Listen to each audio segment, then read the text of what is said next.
Hey everyone, it is Alexis. Welcome back to my channel.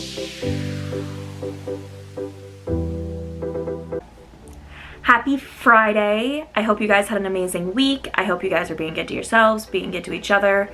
And if you're in Texas, I hope that you're taking it easy. Anyway, I'm so excited for this video. You know by the title that this is part 2 of our Disney planning series, where we talk about the resorts that Disney has to offer. These are specifically the Disney owned and operated resorts on property. If you're military, I'm gonna throw in a little something special for you as well, but we're gonna break them down. We're gonna talk about the different price tiers, what each of those have to offer, some special qualities about some of these resorts, and then I'm gonna give my opinion, take it with a grain of salt, about where I feel you get the best bang for your buck at Disney.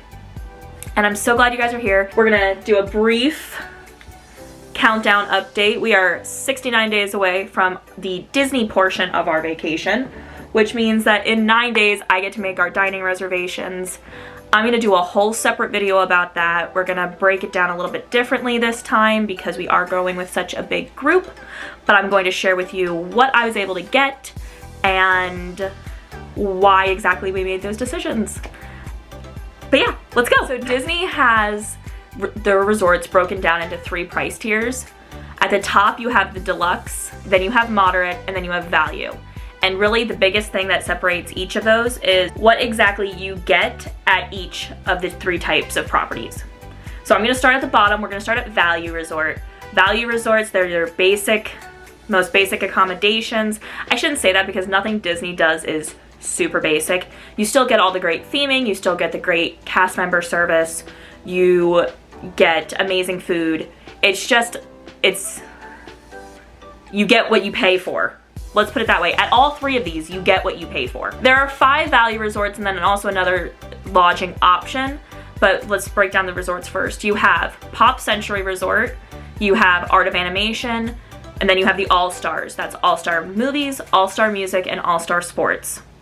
The biggest thing that differentiates these from any other style price tier resorts that Disney has to offer is that they have outdoor facing rooms, which means you walk along a breezeway to enter your room, and they don't have a table service restaurant.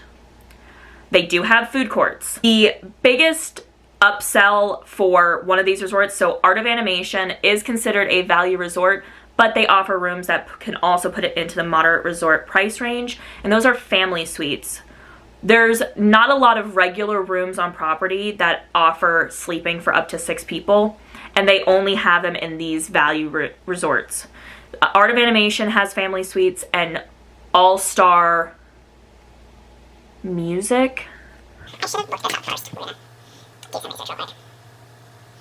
So the biggest upsell about some of the rooms in this price range is that Art of Animation and All-Star Music offer family suites, and those can sleep up to 6 people. When we went with my parents in 2019, this is the room type that we stayed in. We stayed at Art of Animation.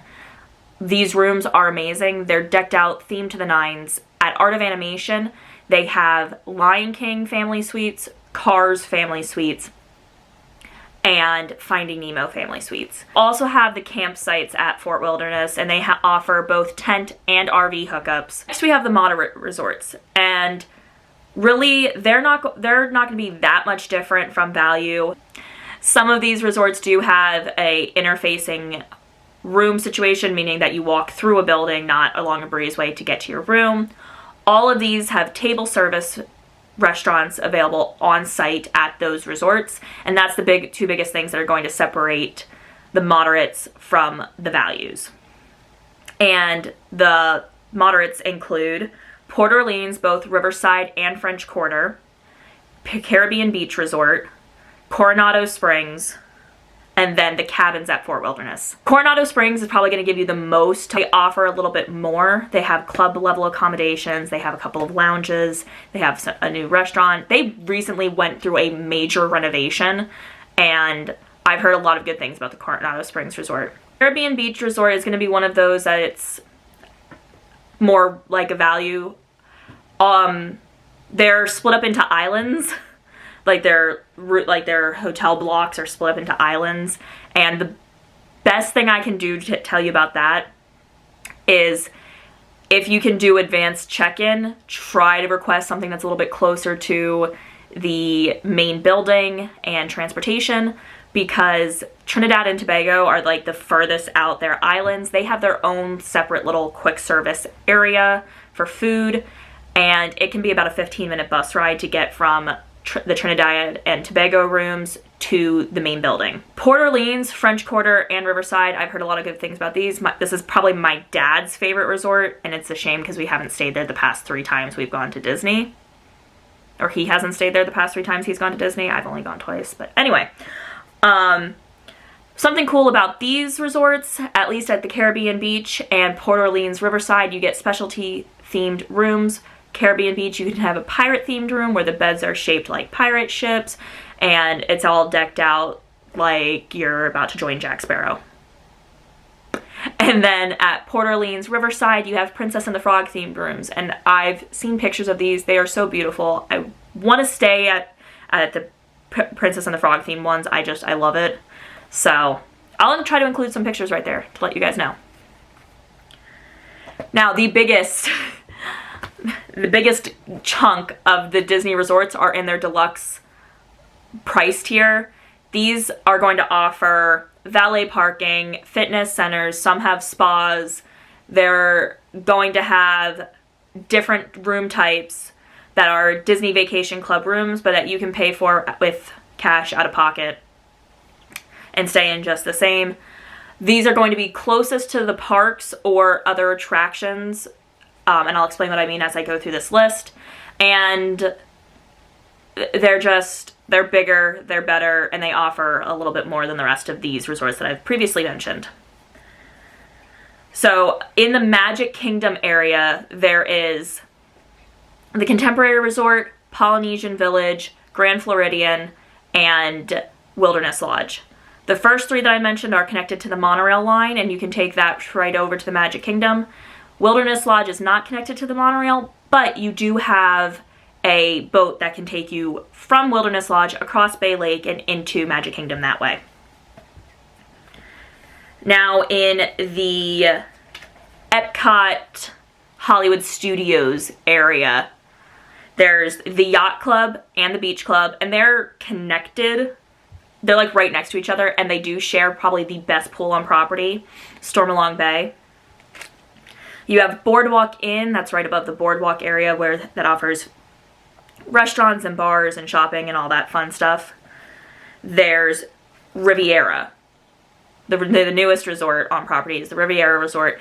It's along the newest form of transportation, the Skyliner. Did I get that right? I feel so ashamed of myself right now. The Skyliner, we're just going to call it that. And hope to God I'm not wrong. Oh my gosh, major brain fart. But the new gondola system that can take you to Epcot, it can take you to Hollywood Studios, and briefly I'll mention all the properties, the resort properties that run along that. Art of Animation and Pop Century are at one end of it.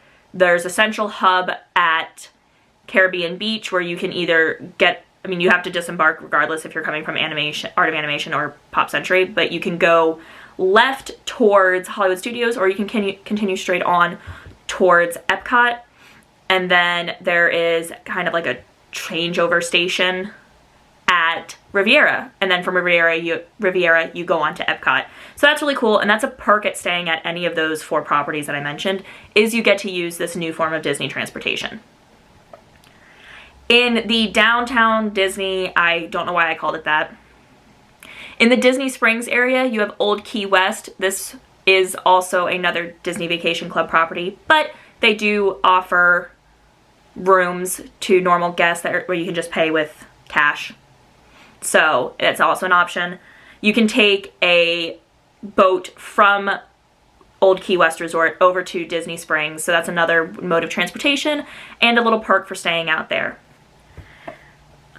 And then way out in the middle of nowhere, because you need the area to do so, you have Animal Kingdom Lodge. Animal Kingdom Lodge is going to be the closest lodge to Animal Kingdom. It's still a bit of a bus ride from what I understand. It's a little ways out there. It's more of a ways bus ride to any other park on Disney property. But there is an added bonus if you pay the right price for the room, where you can have a Savannah view room. Animal Kingdom Lodge has its own private savannah with savannah grazing animals from Africa right out there, and the giraffes can come right up to your balcony and you can see them right there. Honestly, this is going to be another little opinion of mine. Anyway, it's not worth staying out at Animal Kingdom unless you're willing to pay for an upgrade for that Savannah View room, because you're so far away from everything else. Even Animal Kingdom, it's still like a 15-minute bus ride to get to Animal Kingdom. So that's my little blurb. Take it, like I said at the beginning, with a grain of salt. But yes, so those are all the resorts. For my military people, if you're here watching my channel because you follow my military stuff, Disney has Disney has a hotel on property called Shades of Green. It's military members, active duty retiree only, and it provides another option for military members. I can do a whole separate video about that. In fact, I probably should, because I'm not going to give you have enough time to give everything you need, but that is another option.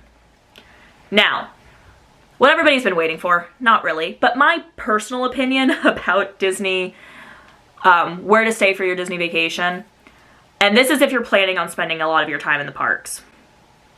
Don't pay out the butt for a room if you're going to be spending most of your time in the parks. If you plan to be gone from rope drop till close, if you're planning on staying out of your room all day, and you don't need the extra space. If you don't need the extra space and you're not planning on spending a lot of time at the resort, stick to a value. You're going to be able to use your money elsewhere on your vacation that you're not going to need to use on your resort. If you need the space, I still say stick with a value, because they have family suites and they're not that much more expensive. Now, if you like to split your time fairly evenly, or if you even like to do your resorts most of the time, then yes, splurge a little. Stay at a place that's going to offer you more, because this is your vacation. It costs a lot of money to get here, and you should be able to do whatever you think is best for your vacation. So that is my soapbox on that. That is it for this video. I hope I answered some questions. If you have any, leave them in the comments down below. Also, let me know what your favorite resort that you've stayed on property is. I've only stayed at 2. It'll be 3 once we go in 69 days. But I'm curious. My goal by the end of my life, as far as Disney is concerned, is to stay at all of their properties, even if it's just for like one night. So anyway, I hope you guys enjoyed this video. If you did, please be sure to give it a big thumbs up. Make sure you are subscribed, that little red button down there. Make sure you click that, and the little bell button right next to it to be notified anytime I upload new content. I hope you guys are being good to yourselves and being good to each other, and I will catch y'all in the next video. Bye!